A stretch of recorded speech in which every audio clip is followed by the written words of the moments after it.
program initiated. His brother Michael is His brother also Michael is satisfied and also much satisfied. happier. Afrogenesis, Artificial intelligence কেমন হবে যদি শুধু চিন্তা করলেই আপনার হাত নিজে থেকেই কাজ করা শুরু করে? কোনো সুইচ টিপতে হবে না, কোনো কমান্ডো দিতে হবে না। আপনি ভাবলেন আর হাত সেটাই করলো। এটা কি কোনো সায়েন্স ফিকশন মুভির দৃশ্য? না, এটা এখন বাস্তব।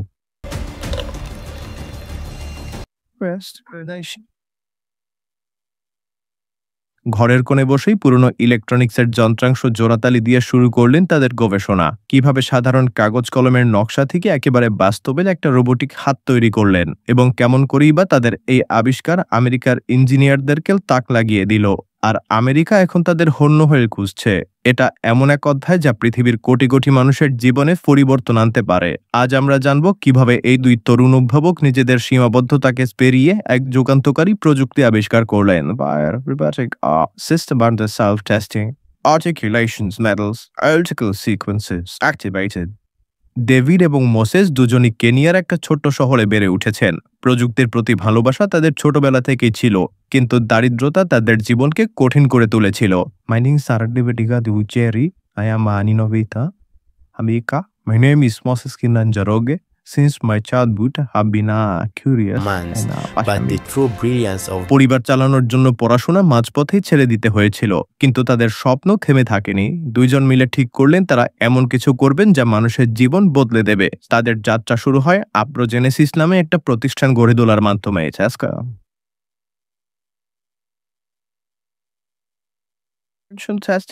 এটা কোনো বিলিয়ন ডলারের কোম্পানি না, বরং এটা একটা ছোট্ট কর্মশালা যেখানে পড়ে থাকা পুরনো ইলেকট্রনিক যন্ত্রাংশ নিয়ে তারা পরীক্ষা নিরীক্ষা চালাতেন। দিনের পর দিন, রাতের পর রাত তারা কাটিয়েছেন কেবল নতুন নতুন ধারণা নিয়ে কাজ করতে করতে। কোনো আধুনিক ল্যাব ছিল না কোনো উন্নত প্রযুক্তি, কিন্তু তাদের সবচাইতে বড় সম্পদ ছিল অক্লান্ত পরিশ্রম আর একে অপরের প্রতি বিশ্বাস। প্রথম দিকে তারা ছোটখাটো কিছু ইলেকট্রনিক ডিভাইস তৈরি করতেন যাতে সেখানকার স্থানীয় মানুষদের কিছুটা উপকার হয়, কিন্তু এরপরই তাদের নজর পড়ে বিশাল এক সমস্যার দিকে। পঙ্গু মানুষদের জন্য কম খরচে কার্যকরী কৃত্রিম হাত তৈরি করা। এখান থেকেই শুরু হয় তাদের জীবনের সবচাইতে বড় চ্যালেঞ্জ, একটা এমন রোবোটিক হাত তৈরি করা যা ব্যবহারকারীর মস্তিষ্কের সিগন্যাল অনুসারে কাজ করবে।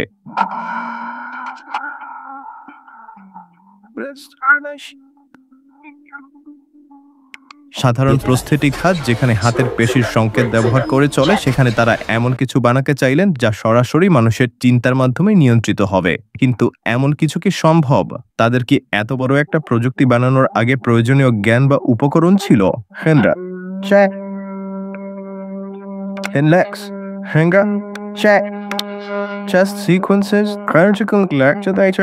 আসলে উদ্ভাবনের স্বপ্ন দেখা এক জিনিস, কিন্তু সেটাকে বাস্তবে রূপ দেওয়া সম্পূর্ণ ভিন্ন ব্যাপার।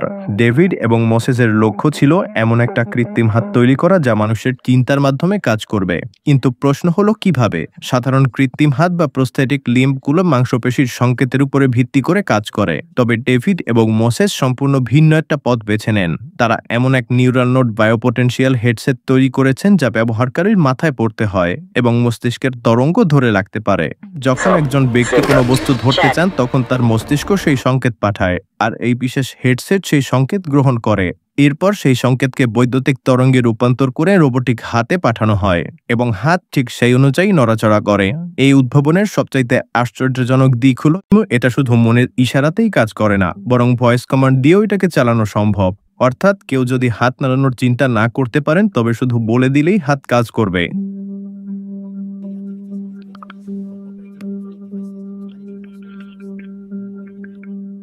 West Prevention initiated.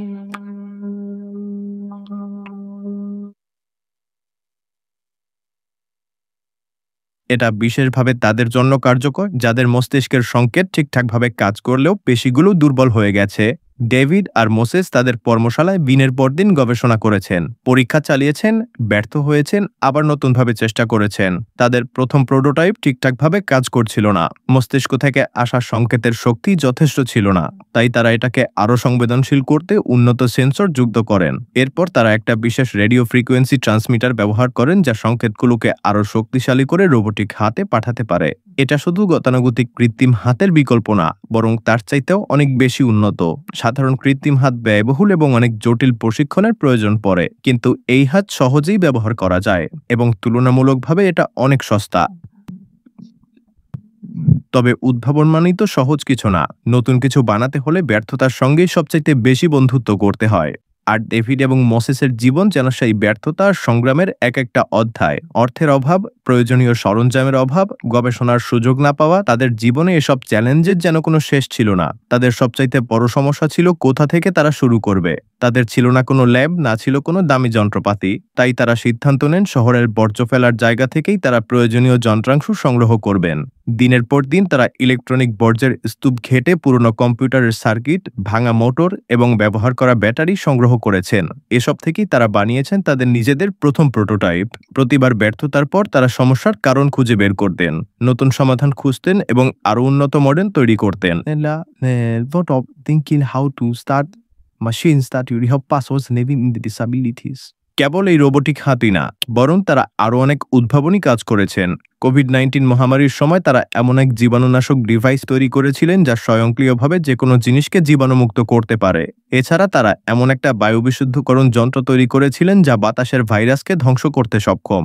কিন্তু সবচাইতে বড় চ্যালেঞ্জ ছিল অর্থের অভাব। নতুন নতুন আবিষ্কার করতে গেলে গবেষণার জন্য প্রচুর টাকার দরকার হয়, কিন্তু তাদের সেই সুযোগ ছিল না। তাই তাদের নিজেদের উদ্ভাবনগুলোকে আরও উন্নত করতে গেলে প্রয়োজন ছিল বিনিয়োগকারীদের সমর্থন।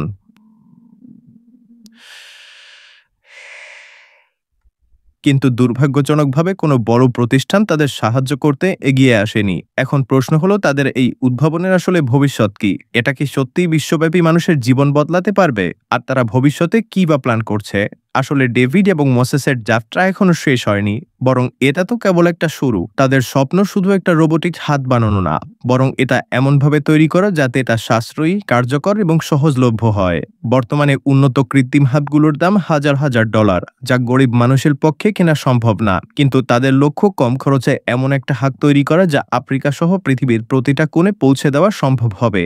তাদের পরিকল্পনা অনুযায়ী ভবিষ্যতে তারা তাদের রোবোটিক হাতকে আরও উন্নত করতে চান। প্রথমত, এটাকে যেন আরও হালকা এবং শক্তিশালী করা যায় সেদিকে তারা কাজ করছেন। দ্বিতীয়ত, তারা এমন এক সিস্টেম তৈরি করতে চান যেখানে এই কৃত্রিম হাত ব্লুটুথ বা ওয়াইফাই এর মাধ্যমে সরাসরি স্মার্টফোন অ্যাপের সঙ্গে সংযুক্ত হতে পারবে। এতে ব্যবহারকারী আরও সহজে হাতের নিয়ন্ত্রণ নিতে পারবেন এবং সেটিংস পরিবর্তন করতে পারবেন।